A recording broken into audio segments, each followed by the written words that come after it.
let's tell the origin story of Bruce Wayne's self-inflicted split personality, a pure Batman, Zur-En-Arrh. You see Bruce thinking that he's been introduced to another Batman from another planet, and then all of a sudden, Bruce is in his home with Dick and Alfred, and they're telling him he's been poisoned by Professor Milo. Batman, the very one who was meant to strike fear in hearts, is the one who finds himself terrified. Never had anything like this happen before. His mind was hijacked, and what's crazy is that now he is better, he's more scared than he's ever been. He imagines what could happen if somebody were to take over him, take control of his mind. He's trained so hard to never use the weapon that killed his parents, the weapon of a coward. But all of that training, and Bruce realizes that he doesn't need one, that he is a gun, and every gun needs a safety. Even though Alfred and Dick absolutely do not approve, we see Batman working on his treatments, on his so-called therapies. Bruce still has miles to go to complete the task he wants to do, but we see him after a month's worth of procedures, and he can tell he's actually making progress. Out of nowhere, he remembers the last words his father ever said: they would probably throw a guy like Zorro in Arkham. While this sudden memory flashing up confuses the Dark Knight, he has no time to ponder as he gets a call from the Commissioner. Jim tells his old friend that it's bad. So bad, in fact, he needs to not bring the boy. The Caped Crusader arrives at the sign of his ever-burning signal. We see the Commissioner telling Batman that it's bad. It's like before Robin came along.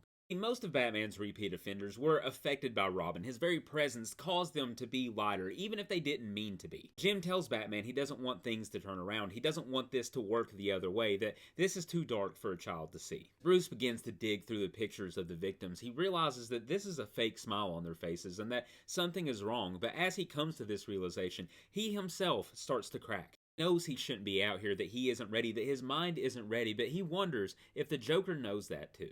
See the clown prince of crime reeling and holding a pharmaceutical company at gunpoint, wanting them to fix him because he finds nothing funny anymore. The Joker sees his old foe arriving and tries to hit him with explosives before he can enter the building, and Batman can feel his mind sweating. Still broken, and this backup personality that he has built just isn't complete. Now that the Dark Knight has started hunting his prey, bombs start to go off all around him, and he thinks to himself that he can't sit in the Batcave, not while the Joker is out here. The Joker needs to, and all of a sudden a voice pops up in his head and tells him, "Die."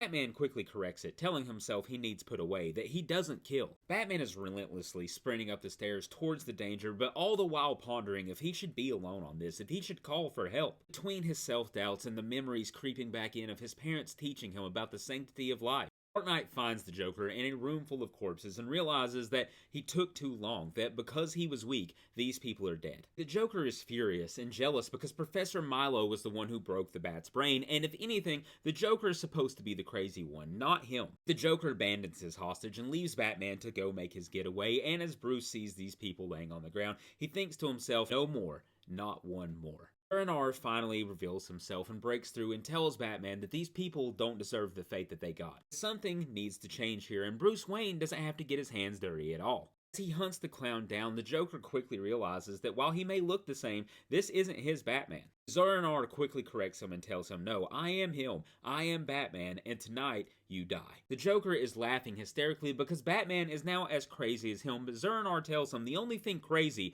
was letting the Joker live. Out of his head, Bruce Wayne is struggling, telling Zur-En-Arrh not to do this, asking him when it would end. With the Joker, with Riddler, with Two-Face, when does he get to stop killing? But Zur-En-Arrh tells him only when everyone has been saved. Inside of his broken mindscape, Bruce then sees the Joker and potentially the man he used to be, and the Joker asks him, who's going to save me? He then sees Martha and she tells him that you are my son, you are your father's son, and you are not a killer. Tells him you are Bruce Wayne and this is nothing but hollow anger. Bruce, at the last second, regains control of his consciousness, takes control of his body, and stops the Joker from plummeting to his death. Not much scares Bruce, but the idea that he might be the most dangerous man alive does. He spends the next few weeks finishing his protocols, making sure that his psychological backup has the same lines that Bruce Wayne does. He's in control again, he knows he can't succumb to the darkness, and Dick reminds him of that, simply by existing. And as the dynamic duo suit up to head out into the city, we see Robin complimenting Batman on the new yellow logo on his chest.